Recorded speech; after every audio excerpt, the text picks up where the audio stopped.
Con 37 años de trayectoria artística, Daniel Márquez ha participado en más de 60 producciones teatrales, 14 de ellas escritas y dirigidas por él. Su huella en el teatro panameño es innegable, combinando interpretación, dirección y creación dramática en obras como De pobre a millonario, La abuela quiere boda, El verdadero significado de la Navidad y Simón dice. En televisión, ha brillado en más de 20 producciones nacionales y ha dado vida a personajes inolvidables como el Dr. Lenwiski, Pacotilla, La Tuti y Guacho Huevo. También se ha desempeñado como actor, director escénico, productor, locutor y presentador. Como guionista y director, ha trabajado en series como Los Brownies, El Salpicón, Guacho de Amor y Corazón de Tiza. En el cine obtuvo el premio a Mejor Actor en los premios Diva por El plagio y ha sido coach de actuación en proyectos internacionales, incluyendo Hands of Stone.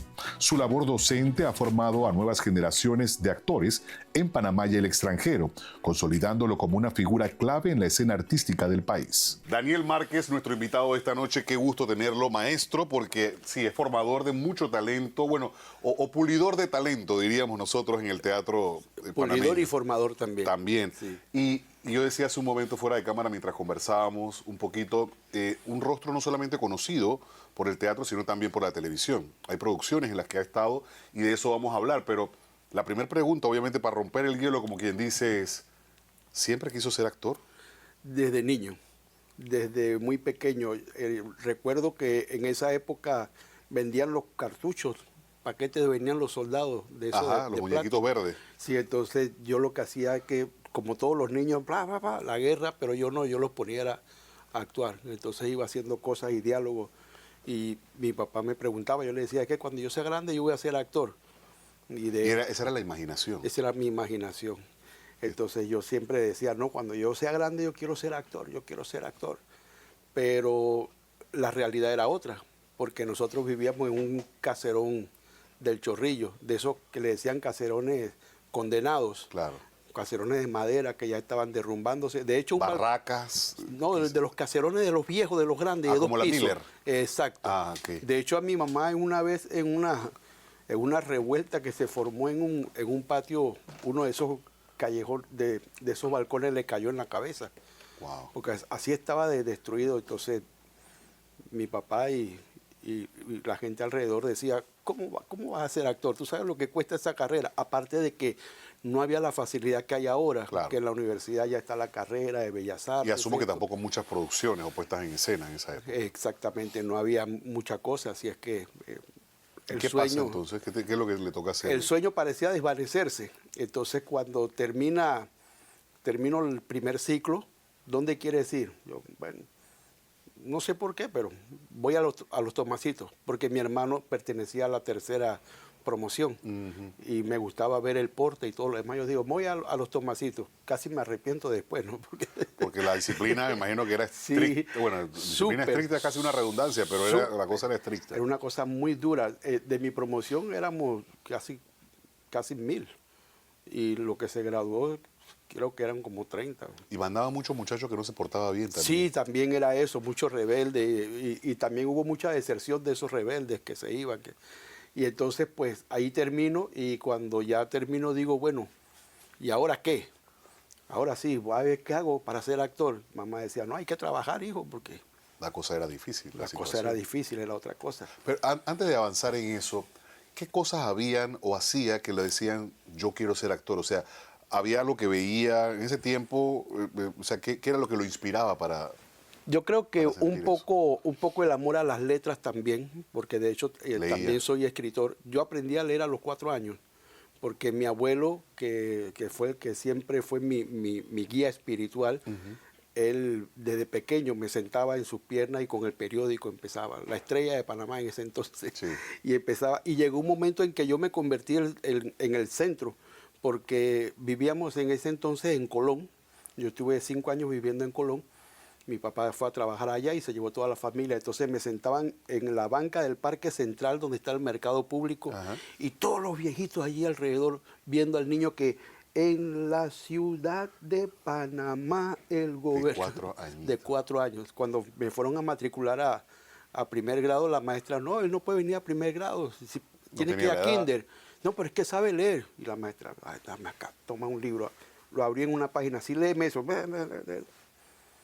Y entonces, claro, ese sentir de que me veía rodeado de todos estos ancianos y que me aplaudían y me daban caramelos y premios, y yo decía, esto va por ahí, me gusta. Entonces, desde niño siempre en la fiesta era el que se paraba a contar chistes y hacer gracias. Entonces, o sea, no tenía, era eso que no le tiene pena a nada.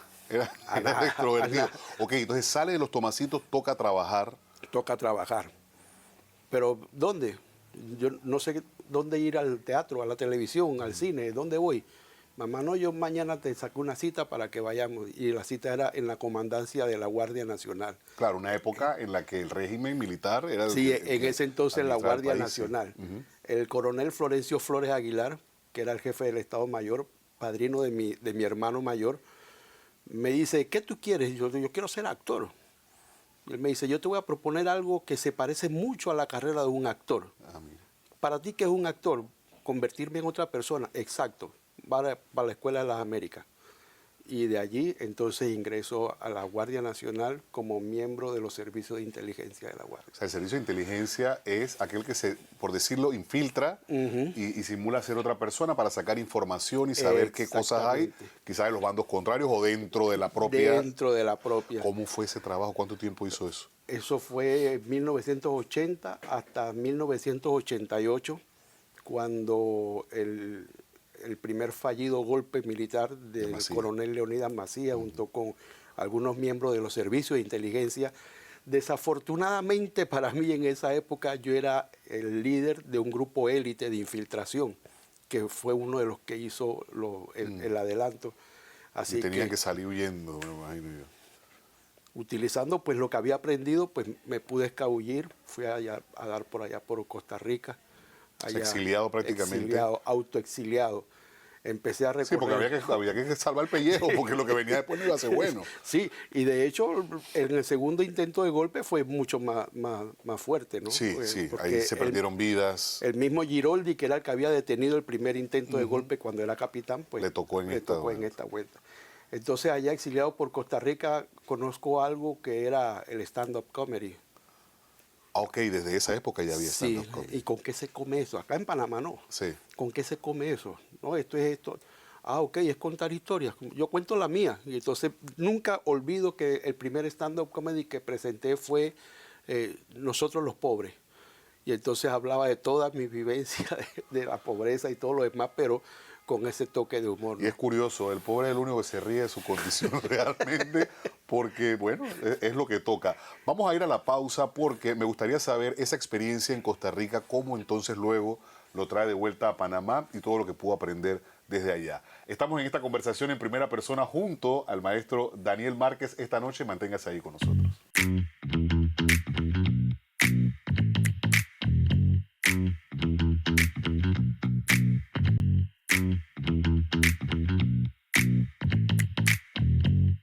Estamos de vuelta en primera persona en esta interesante conversación junto a Daniel Márquez porque hemos quedado en ese autoexilio que usted le llamó, pero de autoexilio no tanto, porque iba a tener que irse, ¿verdad? Si no lo tomaba la decisión. Y empieza a practicar esta modalidad que, a ver, un stand-up comedy es como una puesta en escena, pero monólogo. Un monólogo, sí, un monólogo humorístico. Exactamente. Eso...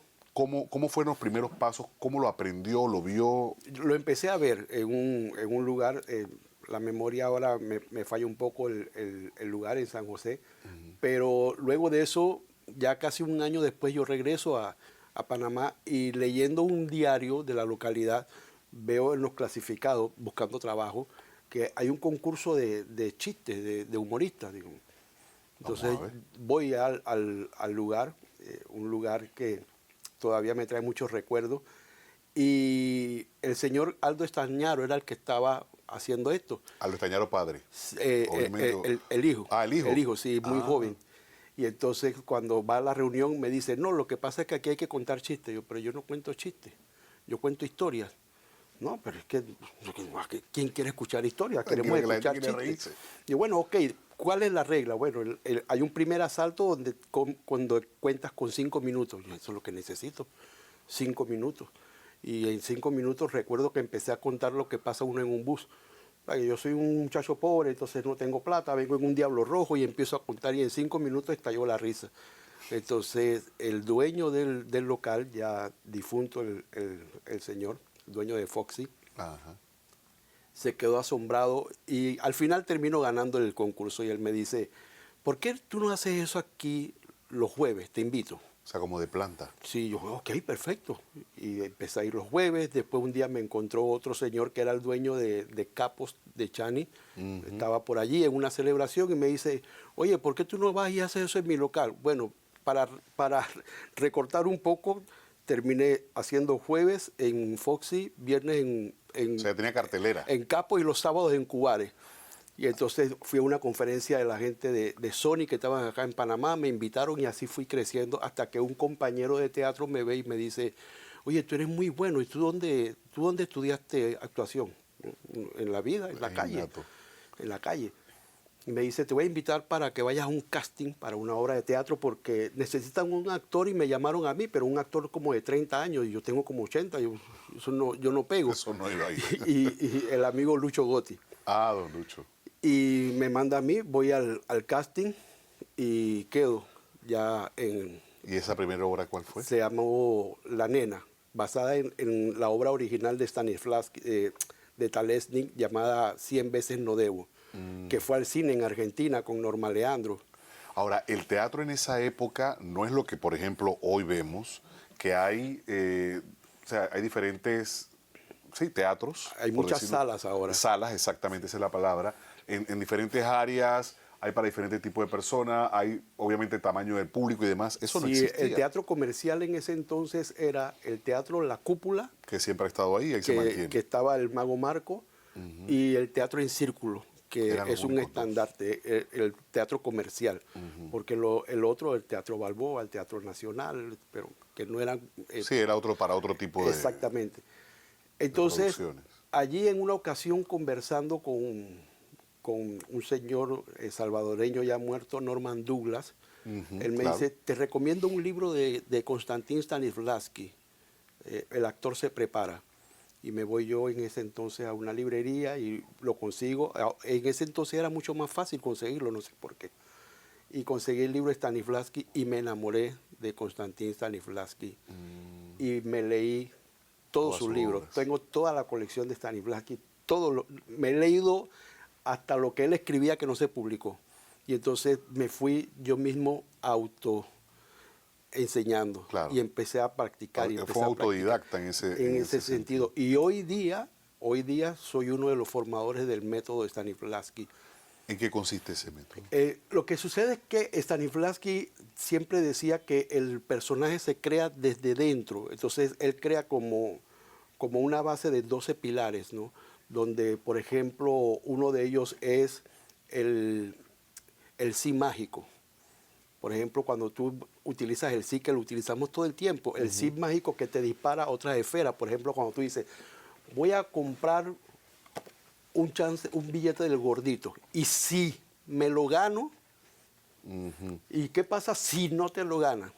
Voy a una entrevista, y si te dan el trabajo, y si no te lo dan, ese sí que usamos todo el tiempo, y ya la gente dice, si te ganas 1 millón, ¿qué haces? Y ya te lo gastaste.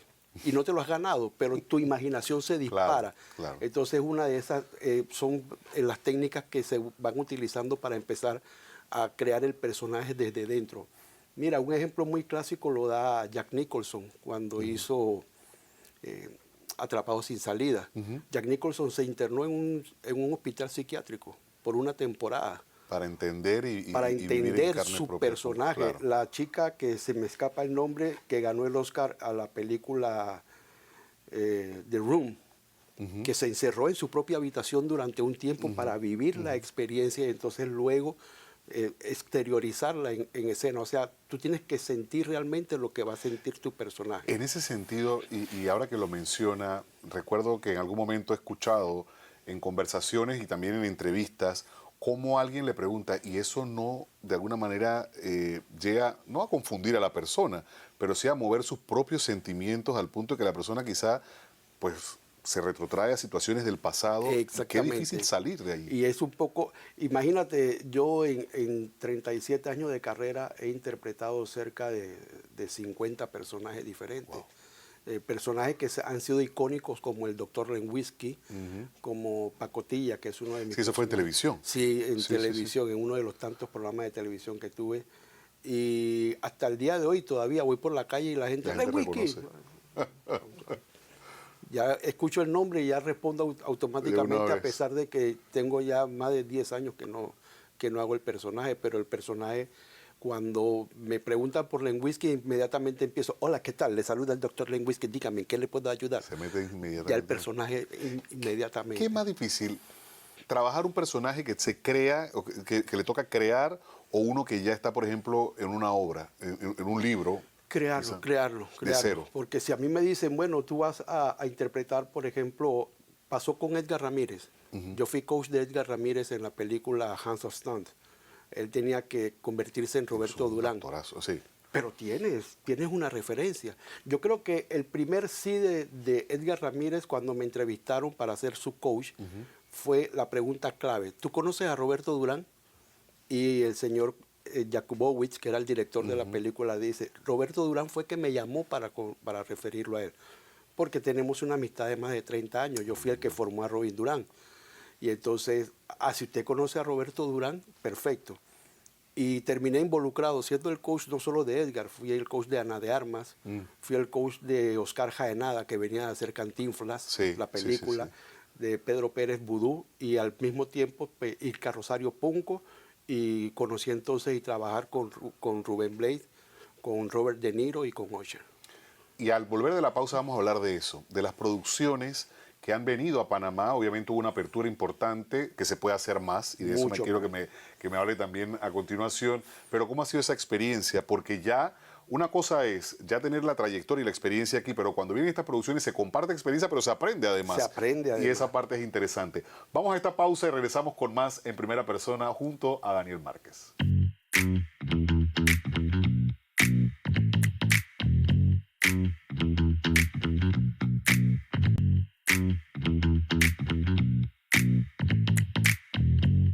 Seguimos en primera persona esta interesante conversación junto al maestro Daniel Márquez, porque decía yo hace un momento, ya preguntaba si de cero crear un personaje que ya tiene algunas características, pero también se reta esa trayectoria de alguna manera cuando vienen producciones internacionales. Panamá ya ha tenido experiencia en ello. Usted habló hace un momento de Manos de Piedra, que fue una producción que generó mucha expectativa y también tuvo muchos resultados a nivel internacional, mucha repercusión a nivel internacional.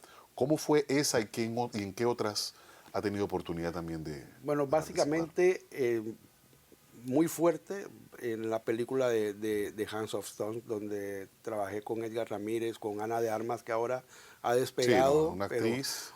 Y cada personaje lo interpreta una cosa, o sea, no te recuerda al anterior. Nominada a los Oscars, por Blonde. Y ahora la película última que hizo reciente, que está en las redes, Edén. Y es primera vez que hace de villana. Tanto así que mi esposa decía, primera vez que odio a Ana de Armas. Pero yo digo, es que eso es lo que sucede. Claro. O sea, te el personaje tiene que mover. El personaje tiene que mover.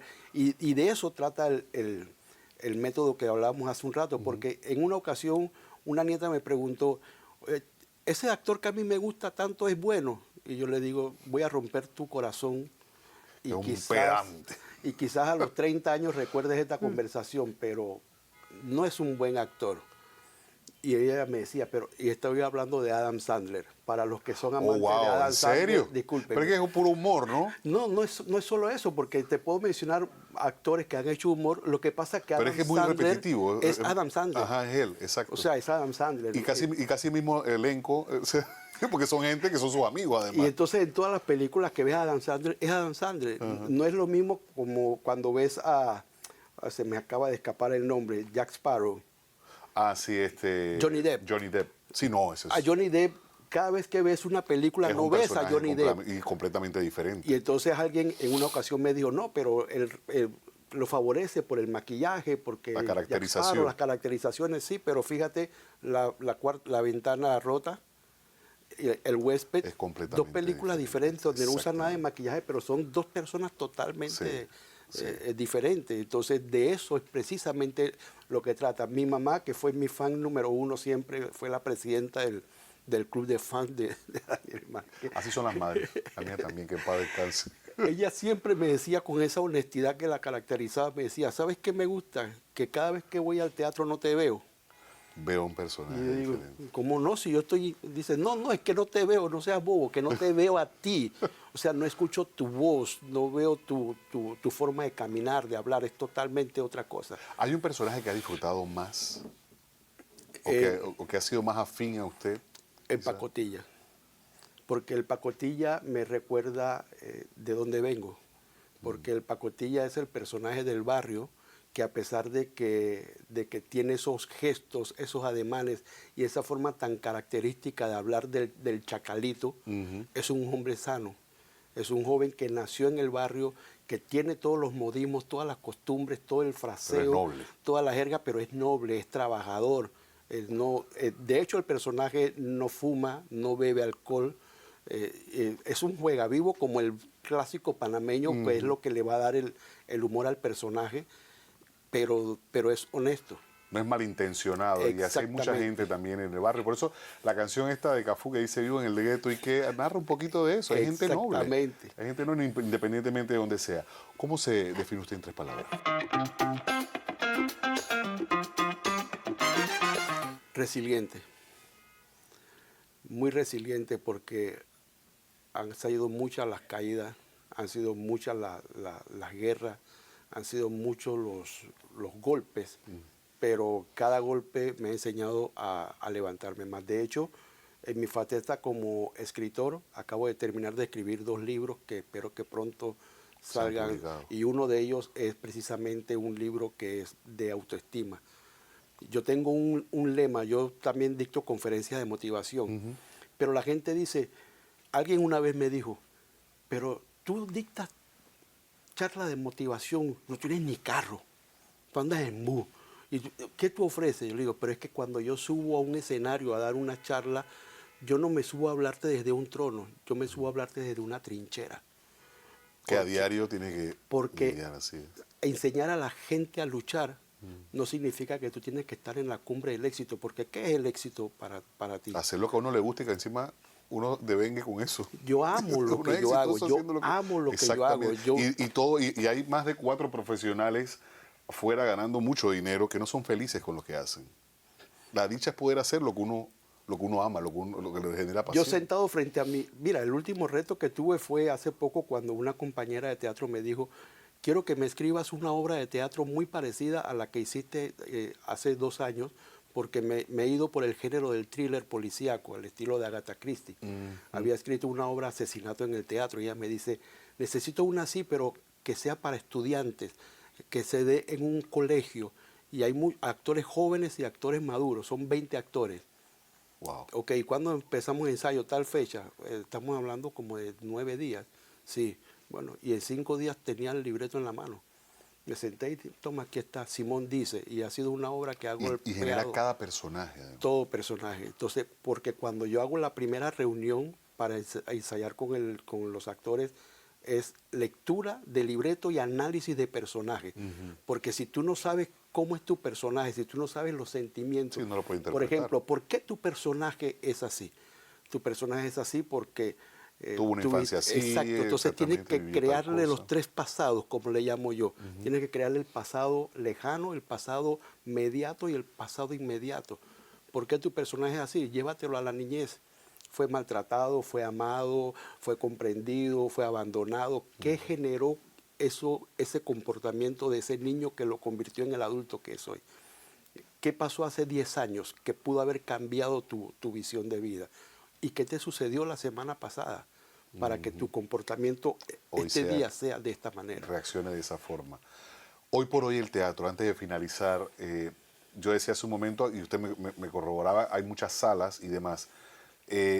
La calidad del teatro, hay más actores también. Muchos más actores. ¿Qué opinión le merece todo el boom que hay ahora? Bueno, el problema es como digo yo cuando se empieza a crear en masificación. O sea, cuando no es lo mismo el panadero aquel que cuando se vuelve muy comercial. Que cada noche hacía el pan caliente. Yo recuerdo que en el Chorrillo, donde vivíamos, la panadería estaba al lado y a las 7 tú sentías el aroma del olorcito y era ir a comprar la michita de pan.